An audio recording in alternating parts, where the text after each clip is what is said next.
அதிகாரம் 13. வேற்றினத்தார் அகற்றப்படுதல். அந்நாளில் மோசேயின் நூலை மக்கள் கேட்கும்படி உரக்கப் படித்தனர். அதில் பின்வருமாறு எழுதப்பட்டிருப்பதை கண்டனர்.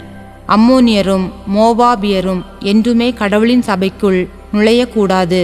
ஏனெனில் அவர்கள் இஸ்ரேல் மக்களை அப்பத்தோடும் நீரோடும் சந்திக்காது அவர்களை சபிக்குமாறு பிலேயாமுக்கு கையூட்டு கொடுத்தார்கள். ஆயினும் எங்கள் கடவுள் சாபத்தை ஆசியாக மாற்றிவிட்டார். திருச்சட்டத்தை கேட்டவுடன் அவர்கள் எல்லா வேற்றினத்தாரையும் இஸ்ரேல் மக்களிடமிருந்து பிரித்து விட்டார்கள். நெகேமியாவின் சீர்திருத்தங்கள்.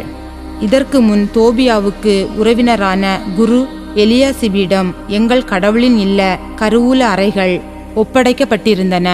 இவர் தோபியாவுக்கு பெரிய அறை ஒன்றை கொடுத்திருந்தார். அங்கேதான் முன்பு படையல்களும் சாம்பிராணியும் பாத்திரங்களும் லேவியர், பாடகர், வாயிற் காப்போர் ஆகியோருக்கு கட்டளையிட்டபடி கொடுக்கப்பட்ட 10 பகுதியான தானியம், திராட்சை ரசம், எண்ணெய் முதலியவையும் குருக்களை சேர வேண்டிய காணிக்கைகளும் வைக்கப்பட்டிருந்தன. இவை எல்லாம் நடந்தபோது நான் எருசலேமில் இருக்கவில்லை. ஏனெனில் பாபிலோனிய மன்னன் அர்தக்சஸ்தாவின் 32ஆம் ஆண்டில் நான் மன்னரிடம் சென்றிருந்தேன். சில காலத்துக்கு பின் மன்னரிடம் நான் விடை பெற்று எருசலேமுக்கு திரும்பி வந்தேன். தோபியாவுக்கு கடவுளின் இல்ல முற்றத்தில் ஓர் அறை கொடுத்து எலியாசிபு செய்த தீமையை நான் எருசலேமுக்கு வந்தபோது கண்டுபிடித்தேன். நான் மிகவும் சீற்றமுற்று தோபியாவின் வீட்டு பாத்திரங்களை அறைக்கு வெளியே எறிந்தேன். பின்னர் நான் கட்டளையிட்டபடி அவர்கள் அறைகளை துப்புரவு செய்தார்கள். பிறகு நான் கடவுளின் இல்லத்துக்கு பாத்திரங்களையும் காணிக்கையையும் சாம்பிராணியையும் அங்கு திரும்ப கொண்டு வர செய்தேன்.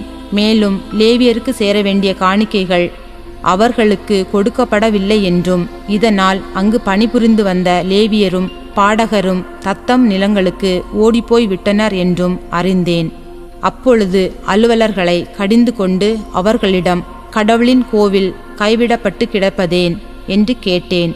பின்பு அவர்களை ஒன்று கூட்டி ஒவ்வொருவரும் தத்தம் கடமையை செய்யுமாறு பணித்தேன். அதன்பின் யூதாவின் மக்கள் அனைவரும் தானியத்தையும் திராட்சை ரசம், எண்ணெய் ஆகியவற்றில் 10 பங்கையும் கருவூல அறைக்கு கொண்டு வந்தனர்.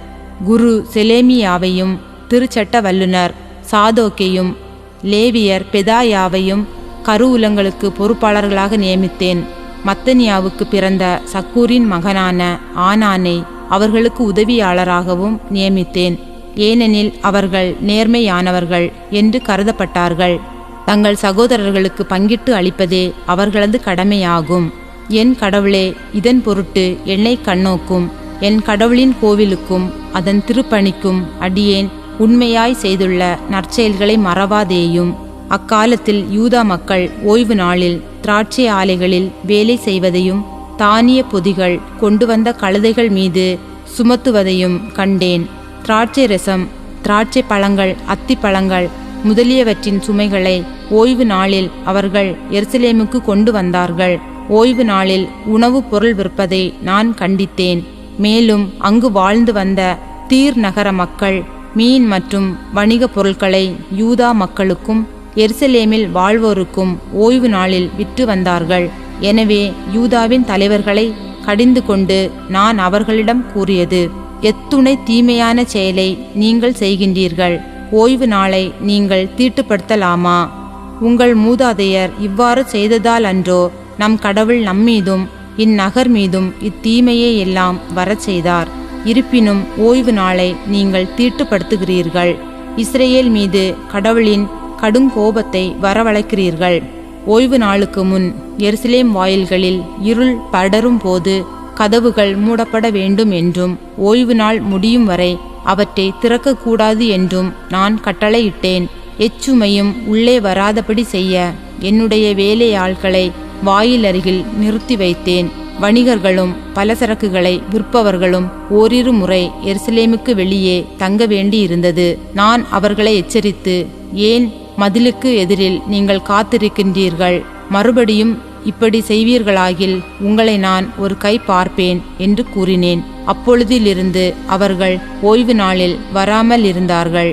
ஓய்வு நாளை கடைபிடிக்கும்படி உங்களை தூய்மைப்படுத்திக் கொள்ளுங்கள், வாயிலை காக்க வாருங்கள் என்று லேவியரிடம் கூறினேன். இதன் பொருட்டும் என் கடவுளே என்னை கண்ணோக்கும். உமது பேரிரக்கத்தினால் என்னை மீட்டருளும். மேலும் அக்காலத்தில் அஸ்தோது, அம்மோன், மோவாபு ஆகிய நாடுகளின் பெண்களை மணந்திருந்த யூதர்களை கண்டேன். அவர்களுடைய பிள்ளைகளில் பாதி பேர் அஸ்தோதிய மொழி பேசினார்கள் அல்லது வேறு ஏதோ ஒரு மொழியை பேசினார்கள். யூத மொழியை அவர்களால் பேச இயலவில்லை. நான் அவர்களை கண்டித்து சபித்தேன். சில ஆட்களை அடித்து முடியை பிடித்து இழுத்தேன். இனி நாங்கள் அவர்களின் புதல்வருக்கு பெண் கொடுக்கவோ அவர்களிடமிருந்து நாங்களும் எங்கள் புதல்வரும் பெண் கொள்ளவோ மாட்டோம் என கடவுள் மேல் அவர்களை ஆணையிட்டு கூற செய்தேன். நான் சொன்னது, இஸ்ரேலின் அரசர் சாலமோனின் பாவம் இதுதான் அன்றோ? அவரை போன்ற மன்னர் பல நாடுகளிலும் இருந்ததில்லையே. அவருடைய கடவுள் அவருக்கு அன்பு காட்டினார். கடவுள் அவரை இஸ்ரேலர் அனைவருக்கும் அரசராக ஏற்படுத்தி இருந்தார். இருப்பினும் வேற்றின பெண்கள் அவரையும் பாவம் செய்திட தூண்டினார்கள். வேற்றின பெண்களை மணந்து கடவுளுக்கு எதிராக இப்பெரும் தீமை அனைத்தையும் நீங்கள் செய்து வருவதைப் போல் நாங்களும் செய்ய வேண்டுமா? தலைமை குரு எலியாசிபின் மகனாகிய யோயாதாவின் மக்களில் ஒருவன் ஓரோனியனான சன்பலாற்றுக்கு மருமகனாயிருந்தான். அவனை என்னிடமிருந்து துரத்திவிட்டேன். என் கடவுளே, குருத்துவத்தையும் குருத்துவ உடன்படிக்கையையும் லேவியரையும் மாசுபடுத்தியவர்களாகிய அவர்களை தண்டிக்க மறந்துவிடாதேயும். வேற்றினத்தார் அனைவரிடமிருந்தும் அவர்களை தூய்மைப்படுத்தினேன். குருக்களுக்கும் லேவியருக்கும் அவரவருக்குரிய வேலையை கொடுத்து பணிமுறைமையை அமைத்தேன். விறகு காணிக்கைகளையும் முதற் கனிகளையும் குறிப்பிட்ட காலங்களில் கொடுக்க ஆவன செய்தேன். என் கடவுளே, என்னை நினைவு கூர்ந்து எனக்கு நன்மை செய்தருளும்.